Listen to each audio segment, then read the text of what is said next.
Good morning and happy Friday. Welcome to another episode of Talking TVL. I'm your digital host, Breona Winn, and if you don't know what this is the pre-show to the lifestyle show called Tennessee Valley Living. It airs every weekday, Monday through Friday at 11 a.m. on WAFF 48. I hope you all are doing great.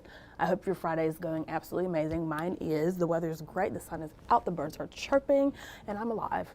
And that's all that I can ask for. So again, I hope you all are doing great. We've had a great week. I will say this, we've had an amazing week. A couple of things that's happened. We've met Jocelyn. She is our new booking/digital producer here on Tennessee Valley Living, who also used to be an intern, so shout out to her. She is amazing. Me and her went to college together, so great to see her back. We talked 5 different ways to keep your pets out of the ER, and yesterday, if you watched Talking TVL, I talked about one that was a little controversial to me, okay? Don't feed your dogs table food. And I said it was controversial because if you go on social media and you scroll, eventually you might get to a video where people, dog owners, they are feeding their dogs like gourmet meals. When I say gourmet, I mean like a tomahawk steak, some potatoes, a little carrot here and there. And I'm like, man, these dogs are eating better than I am. But Dr. Brown, yesterday, she came on and she let us know that is the #1 cause of seeing dogs or just animals in general in the ER vet is because they've eaten table food and their bodies cannot digest it like our bodies can, us humans. So that was interesting. We talked Dollywood winter activities and, of course, we had an all-new episode of Sounds of the Valley, which aired, and it was an amazing episode. And let me tell you, you are in luck, because I have it pulled up right here just for you. So without further ado, let us watch the all-new episode of Sounds of the Valley featuring Mario Maitland. We're highlighting a special place and person right here in Huntsville, and we're about to introduce you to him right now. Sounds of the Valley is sponsored by the Huntsville Symphony Orchestra.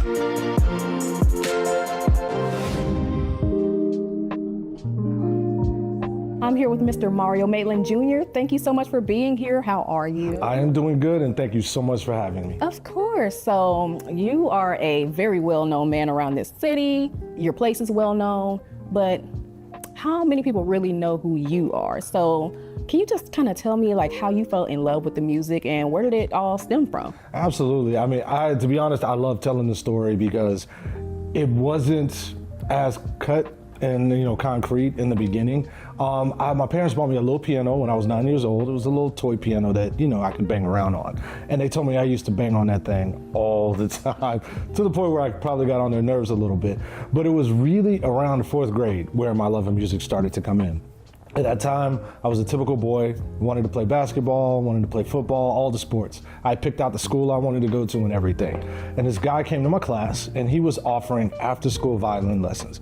And so we started playing the violin, and then my grandmother, when I would go stay with her during the summers, she had a piano there. And so she would always encourage me to kind of get on it. And I would start noticing that there were notes that were on the violin that matched the piano. So I was like, okay, cool, I can do this and do that. So my parents said, but if you're gonna do this, you're gonna do it the right way. So they took me downtown to this School of Music. It was called Andrea Clark School of Music, and I started taking piano lessons. From there, my interest really started growing, so much so that I decided to go to a fine arts school in Augusta, Georgia, called Davidson Fine Arts, where piano and orchestra was a regular class for me every day. So it was that experience between like 4th grade and 5th and 6th grade that really, really grew my love for music and what I do now. I love that. And for you to grow up with music and then you furthered your career even more so with like higher education. Absolutely. And that actually led to Alabama A&M as well. It did. It led to Alabama A&M. So tell me what experience you had there and like how did it lead to you basically building the career that you have now? Absolutely. A&M was perfect. Now, I'm going to be honest. I did not want to come at first because all I saw on the paper was Alabama. And I was like, do I really want to go to Alabama? But I'll be honest, the other thing that made it kind of cool was I heard about the space camps. I was like, I want to go to space camp. But anyway, Dr. Horace Carney from A&M, he used to come to my high school and audition people at our school all the time. So he heard me play, offered me a full scholarship for piano to come to A&M. So glad I came. When I got here, I was really presented with and exposed to just so many diverse forms of music and the arts that it really helped to cultivate who I was. At that time, I was pretty much strictly classical music. That's all I knew how to do. I wanted to be a concert pianist. But you know, being in the South, coming to Alabama, the Bible Belt, you got to learn some gospel, you learn about some R&B, you learn how to do all of these different things, you learn how to play by ear. And so I started doing all those things while I was here at A&M. I also started entering a lot of piano competitions, and a lot of them I won. I can, say that. The biggest one was the Rome Festival International. I got to go to Rome, Italy, debut as a concert pianist, played with the Rome Festival Orchestra, doing all this cool stuff in that spectrum. And then I started thinking, what else can I do with my skill sets? What else is out there? And so while I was at A&M, I started a band called Remedy. Cut an album, and when we cut that album, this is what led to the next step. The studio that we recorded in, another artist was in there recording his album, and he heard the engineer working on ours, and he said, hey, I need a band to go on tour with me. So he heard that, got in touch with me. I became his music director, and from there, it just started growing. I started meeting all these other artists and celebrities, and going on tour, traveling to London, and all these different places, putting shows together. And went from there to, I got my opportunity to produce my first song for an artist. So I started getting into the production world, started getting into writing music for film and television, and all of those experiences really are what led me to wanting to open the Maitland Conservatory. I wanted to create this school where people could be exposed to the modern arts, but see how they could take traditional arts education and apply that to modern career opportunities. When we teach you, it's not just about teaching you how to play this song, play that song, mix this track, produce this track. It's also about building up that self-worth within the student as well too. And you'll be surprised when people start to find their purpose, what it does for their confidence level. So we are in our main side of the Maitland Conservatory. This is where a lot of the lessons happen. There are some that happen on the other side. We've got satellite locations too, but this is kind of the little hub right here. And the first thing you'll notice is, I believe that the environment that a student learns in is just as important as what they're learning. So each room will kind of have a little vibe to it. This is one of the production rooms where students learn everything from Pro Tools to Logic to Final Cut, a lot of the podcasting work. They get cool gear like this, which is a completely touchscreen surface to run Pro Tools and run all their software and everything. But we try to give them all the tools that they need to really be up to date. That's the biggest thing with this industry, is like not just being able to know how to do the stuff, but knowing how to use what they're using now. Right. So across the hall is where the guitar teachers like to claim a lot. They use this room a lot, as you see some guitars on the walls and things like that. But not only do guitar lessons happen in here, bass guitar lessons happen in here, they also have access to the same thing, those types of softwares that they need. You'll see the guitar teachers a lot of times, sometimes create a track just for their students to play to, or have them record something in. Because we believe that it's not just important to know how to play your instrument, but let's say you want to be a studio musician or something like that. There's a whole etiquette and there's a whole art to that as well too. So we want our students to be well versed on everything. So Shanika, can you guess what happens in this room? It's giving drums.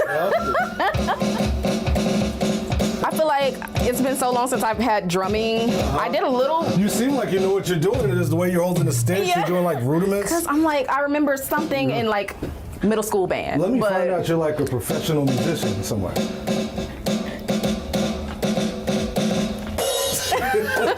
Good job. Good job. What has the response been like, not even just from students, but from the parents, guardians? They love it. They love it the most because their students, if they're just taking a piano lesson, they can see where they can go with that piano lesson in the same building. So they're taking their lesson and they can see a room like this and see, oh, I could take my piano lessons and learn how to create my own music.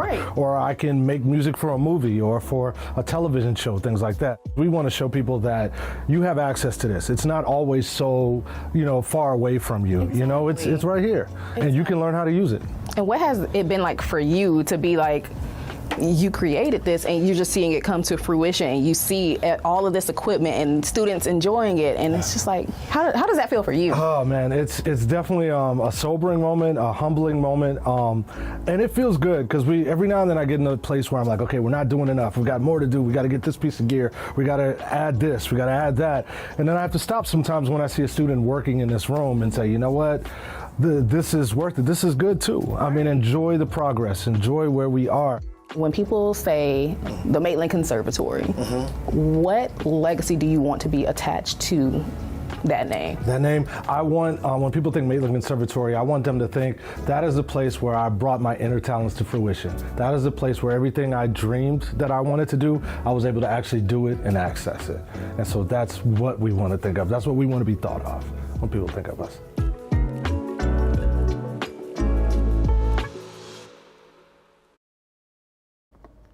A wonderful, wonderful episode as always. Look at our girl, Shanika. Beautiful, talented, gifted, amazing. And again, I love this series so much. Why? Because not only does it showcase our local talent here in the Tennessee Valley area, but it shows us cool opportunities like this, the Maitland Conservatory. I've heard of it, but I did not know what all it entailed. So to see all of the details like this and to know that it's right here in Huntsville, I'm obsessed. I love it. So shout out to Shanika again for this wonderful, absolutely amazing series that she started. Cool.